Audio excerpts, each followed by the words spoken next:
Bonjour à tous. Alors notre mur de briques est maintenant sec.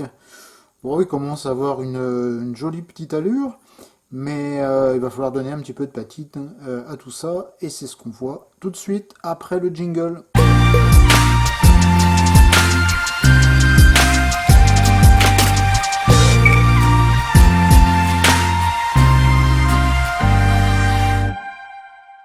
Alors pour la patine des murs de briques, alors là je dirais qu'il y a autant de solutions qu'il y a de maquettistes. Tant les murs en général et les murs de briques en particulier peuvent prendre des aspects très différents en fonction de l'environnement dans lequel ils se trouvent.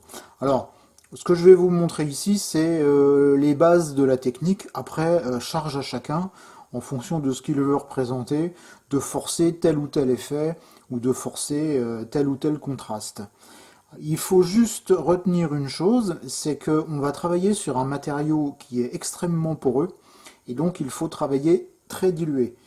Pourquoi? Tout simplement parce que si vous ne diluez pas assez votre peinture, eh bien vous allez marquer définitivement vos briques. C'est-à-dire que si vous, par exemple, vous voulez donner un effet de saleté avec une peinture marron, eh bien le problème c'est que si vous appliquez votre marron sur les briques, et qu'il n'est pas assez dilué, eh bien les briques seront définitivement marquées en marron. Vous aurez beau revenir dessus, éventuellement si vous avez pris de l'acrylique avec de l'eau, redilué, etc.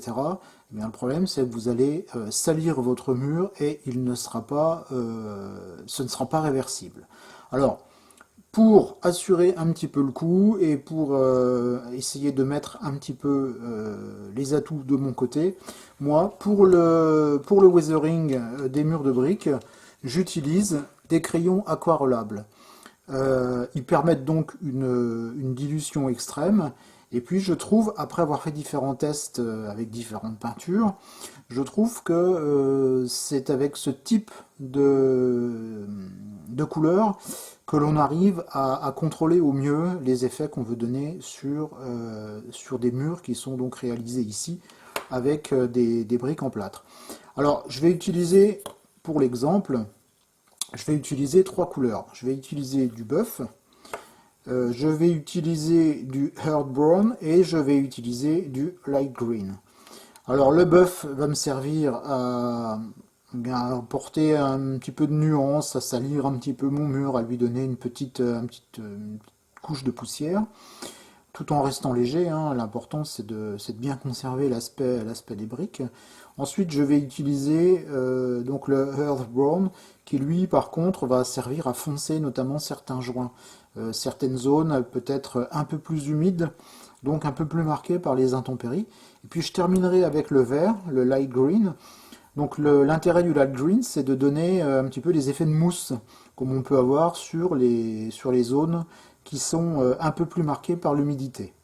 Alors je commence, j'ai préparé un peu mes ustensiles. Je mets un peu d'eau sur ma palette, donc un peu d'eau pour mes mélanges et puis un peu d'eau pour éventuellement nettoyer mes pinceaux. J'ai préparé un support absorbant et puis donc mes couleurs. Alors moi j'utilise, alors il y a plusieurs façons d'utiliser les crayons aquarellables. Moi j'aime bien aller prélever directement dessus la couleur et puis l'appliquer. On peut aussi utiliser le crayon, voilà, et venir, ça dépend un peu des effets que l'on veut réaliser. Alors je vais zoomer un petit peu de façon à ce qu'on voie mieux. Voilà, ça me paraît plutôt bien comme ça. Donc je vais pas vous montrer comment je prélève la couleur, hein. Ça c'est l'évidence même.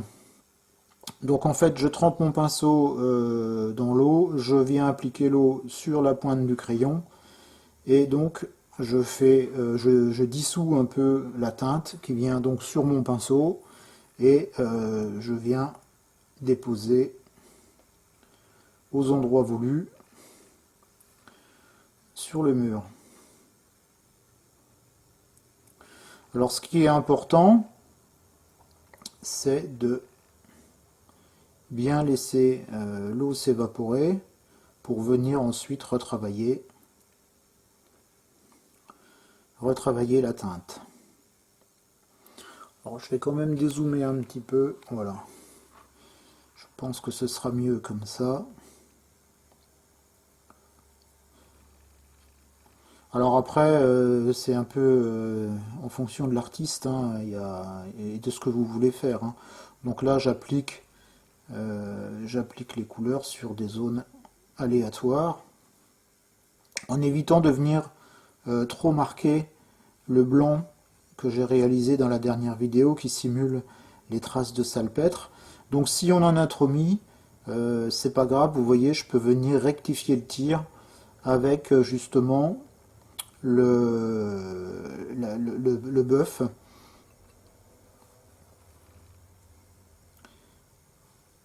Voilà. Donc ça permet éventuellement de corriger certaines erreurs qu'on peut faire. Je vais mettre ça ici. Hop. Alors attention parce que les crayons aquarellables ne sèchent jamais. C'est-à-dire que lorsque l'eau est évaporée, l'effet est tout à fait réversible. Donc si jamais vous êtes amené à venir retravailler avec des filtres par exemple, il faut absolument euh, vernir les zones, sinon vous allez irrémédiablement enlever ce que vous aurez appliqué avant. N'oubliez pas que lorsque l'on vernit, il est nécessaire de forcer un peu les effets parce que le vernis va venir atténuer un peu les effets qui auront été appliqués précédemment. Donc il faut forcer un petit peu pour que lorsque le vernis a atténué l'effet, eh bien on finit encore par le voir.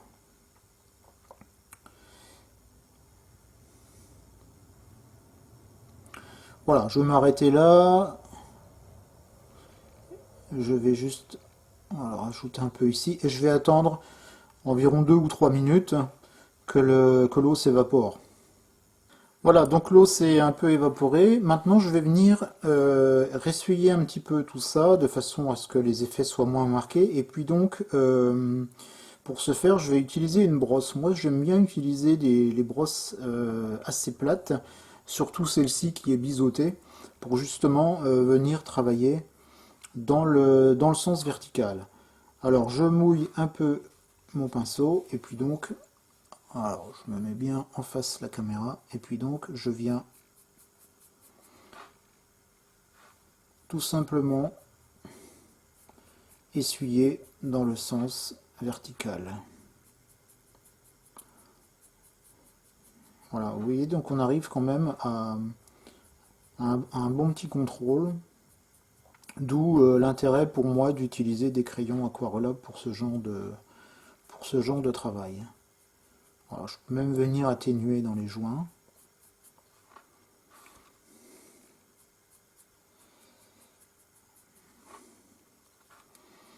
En plus, c'est assez rapide, hein. Alors après, encore une fois, tout est question de goût, hein. On peut venir en rajouter si nécessaire, enfin, etc. On n'est pas obligé de créer cet effet sur une seule passe. Bien entendu, comme à chaque fois d'ailleurs. C'est d'ailleurs même conseillé de créer l'effet en plusieurs passes. Voilà, donc toujours verticalement, hein, pour des raisons évidentes de sens d'écoulement des eaux de pluie. Alors, je vais rajouter un peu de matière sur le bas, puisque la poussière étant censée s'évacuer avec l'eau vers le bas. Alors pareil, normalement on laisse évaporer un petit peu. Là, je vais le travailler tout de suite.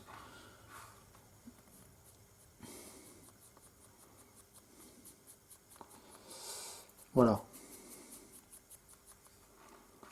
Donc vous voyez, je ne travaille que dans ce sens-là et non pas dans les deux sens. Uniquement dans le sens vertical, mais en appuyant les poils du pinceau à partir du haut du mur. Voilà, je vais laisser ça comme ça pour le moment. Donc j'ai encore créé là des zones un peu spécifiques par rapport à la patine. Alors maintenant je vais passer avec mon brin. Donc pour le brin, deux façons de l'utiliser. Là je trempe bien mon crayon, c'est l'habitude, dans l'eau et je viens l'appliquer directement sur mon support. Donc là, je vais avoir quelque chose d'un peu plus marqué. Pourquoi je fais ça? Tout simplement parce que je suis dans une zone où je n'ai pas représenté les joints. Donc c'est censé être une zone qui est plus agressée par les eaux de pluie. Donc les joints se sont dégradés petit à petit. Donc c'est pour ça qu'ils ont été enlevés.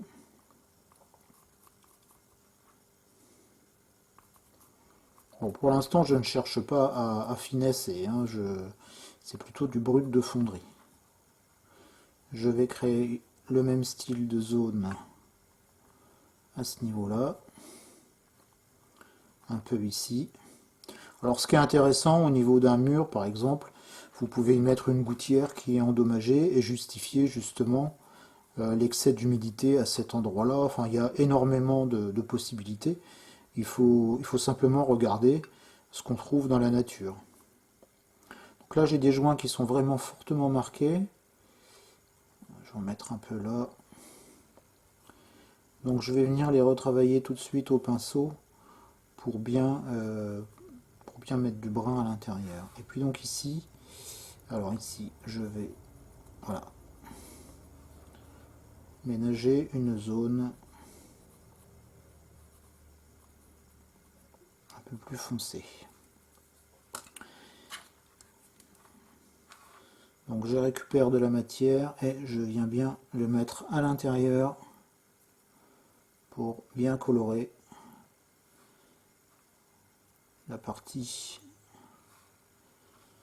du joint qui doit être vraiment bien marquée. Donc ici aussi.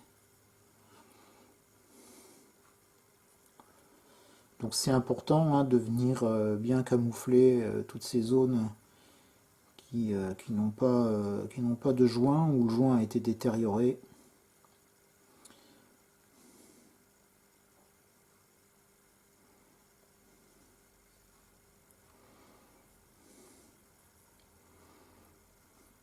Voilà, je vais poursuivre hors caméra et on se retrouve après, le temps de laisser sécher un petit peu.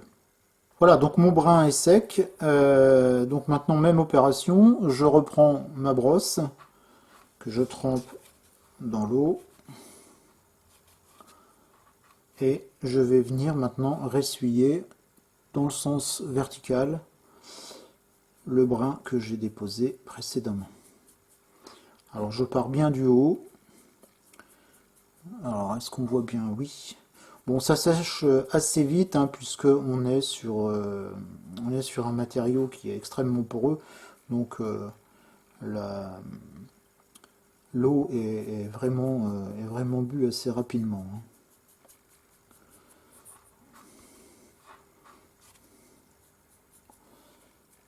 Alors la zone où je souhaite créer de l'humidité, vous voyez, je la travaille en étant un peu moins, en ressuyant un petit peu moins. Et plutôt que de ressuyer ici dans le sens vertical, je viens plutôt tapoter.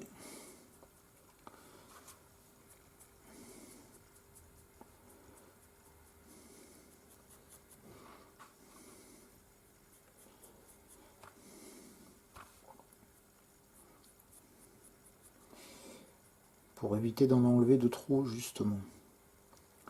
Alors j'ai des zones qui sont un peu trop franches au niveau voilà, au niveau du brun et du blanc. Donc je viens rediluer un peu pour fondre tout ça. Donc encore une fois, pour moi le vrai intérêt des crayons aquarellables, c'est vraiment, là en l'occurrence, c'est ce type de travail. Voilà, qui permet, vous voyez, je peux en enlever facilement de sur les briques. elles ne sont pas, comme je l'avais dit en début de vidéo, elles ne sont pas marquées définitivement. Il est toujours possible de venir en enlever un petit peu, même si effectivement on laisse quand même un peu de matière dessus, hein. Mais le crayon aquarellable permet justement cette facilité de travail, ça permet de travailler, d'être un petit peu plus décontracté, d'avoir un peu le droit à l'erreur. Voilà, c'est ce que je cherchais.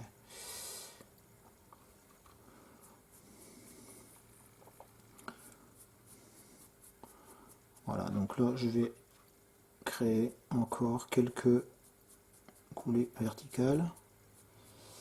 Voilà, et je ne veux pas aller plus loin parce que je ne souhaite pas en enlever de trop. Si vous avez des zones où vous voyez que vous auriez peut-être pu accentuer un peu plus, il suffit de reprendre son crayon, de le tremper dans l'eau, et donc de venir, alors je vais faire ça comme ça, de venir créer, voilà, des traînées verticales.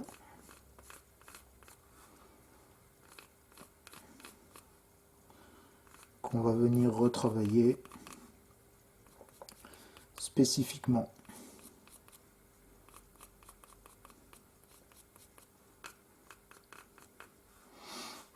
Je vais en mettre une petite ici, voilà. Donc on laisse évaporer un peu l'eau, c'est assez rapide. Là par contre je vais reprendre mon pinceau rond. Donc j'enlève un peu de pigment au niveau des briques et là par contre je réalise mes traînées en étant tout léger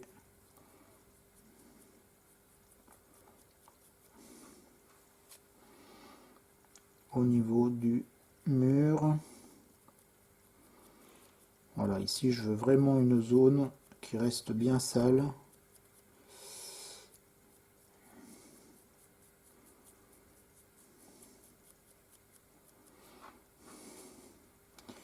Donc je fais bien attention de ne pas trop en enlever.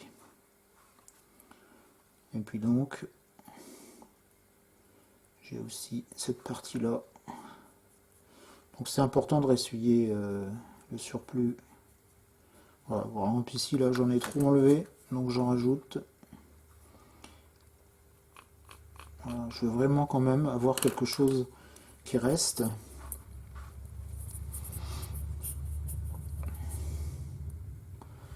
Voilà. Donc là j'ai pas assez attendu, voilà, que l'eau s'évapore, mais ça va aller quand même. Voilà, je vais laisser ça comme ça me paraît plutôt bien. Ah, j'espère que j'étais pas hors champ, je ne pense pas. Bon, voilà où j'en suis. Je vais dézoomer un peu. Voilà, ça permettra d'avoir une vue un peu plus relaxe. Bien, maintenant je vais passer à ma dernière couleur, c'est-à-dire le vert, où là je vais créer des zones où la mousse apparaît du fait de l'humidité. Alors je ne vais pas aller venir mettre de la mousse sur le dessus, hein, c'est pas la peine. Je vais plutôt venir travailler les zones que j'avais déjà travaillées avec le brun, donc qui simulait la dégradation due aux intempéries. Alors là, je vais plutôt travailler donc ici sur le bas du mur, et puis donc au niveau de ces zones-là, un petit peu ici, pour donner un peu de variation par rapport, par rapport à la superficie du mur. Alors, je dépose. Alors là, le brun vient d'être mis, et donc je vous ai dit, attention, les crayons aquarellables se rediluent, hein. C'est-à-dire que là, je vais venir avec mon vert me mélanger un peu avec le brun. Donc il faut travailler, je dirais, tout en douceur. Donc là, je viens plutôt déposer de la matière. Là, il y a un peu trop d'eau, puisque je vais essayer de travailler avec un petit peu moins d'eau. Et je vais ensuite, je regardais si on voyait bien. Donc je vais accentuer quand même au niveau du bas du mur, puisque en fait ici on a le phénomène d'humidité qui remonte du sol et d'humidité qui descend le long des briques. Alors je vais plutôt travailler les joints, tout simplement parce que, encore une fois, c'est sur les parties horizontales que les mousses vont se développer. Et donc j'en mets un petit peu moins en arrivant sur la partie supérieure, tout simplement parce que l'eau ayant tendance à descendre vers la base du mur, donc comme je viens de vous le dire, c'est toujours vers la base du mur qu'on aura le plus d'humidité. Voilà, je vais laisser là comme ça pour le moment, je vais en rajouter un peu ici. Encore une fois, hein, une fois que vous avez retravaillé votre effet, si vous n'êtes pas satisfait, il suffit de venir en remettre. Je vais travailler un peu ici, un peu ici. Donc c'est les zones où les joints sont les plus abîmés, donc encore une fois, les zones qui sont censées être les plus attaquées par l'humidité. Un petit peu ici aussi.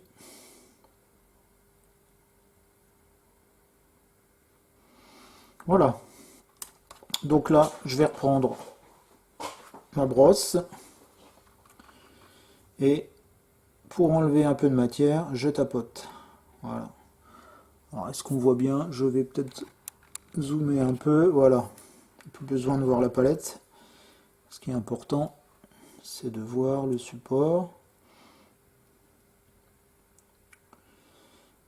Donc j'en enlève là en tapotant et en me concentrant plutôt au niveau de la surface des briques, en faisant attention de ne pas trop aller dans les joints, sauf sur les endroits où je trouve où il y a un peu trop de densité de couleur.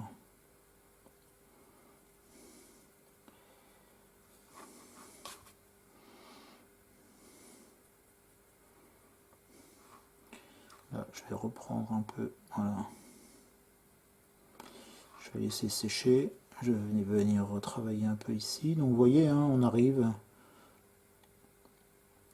à enlever de la couleur et à faire ressortir le rouge de la brique, chose que on arrive plus difficilement à faire avec une peinture type acrylique, où là la brique est généralement marquée définitivement.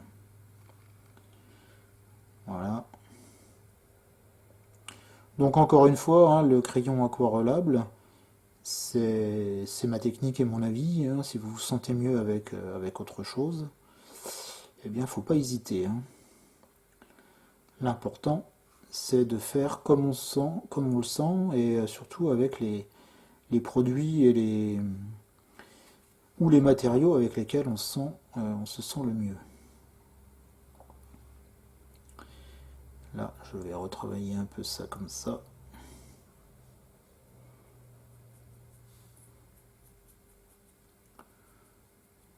Ici, je vais plutôt travailler verticalement. Je vais fondre un peu dans les joints. Alors parfois, il faut que ça reste vraiment subtil. Hein. On n'a pas besoin que ce soit aussi marqué que ce qu'on peut avoir ici. Hein. Voilà. Alors c'est peut-être un petit peu long, mais je tenais quand même à ce que vous voyez l'avancée et non pas couper et puis arriver directement à la fin. Donc bon, après tout est relatif, hein, c'est pas si long que ça. Ici je vais voilà, recréer, donner un peu de verticalité pour que l'on sente bien cet effet de coulée de pluie, de coulée d'eau.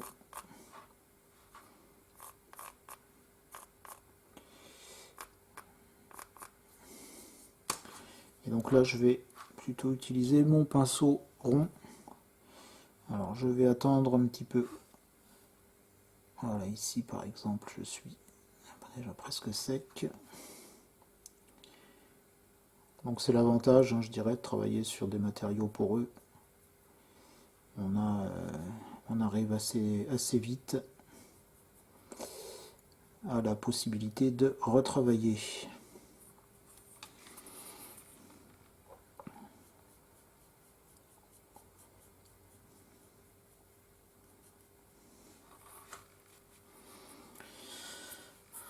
Alors vous voyez, moi j'aime bien aussi de temps en temps de faire tourner le support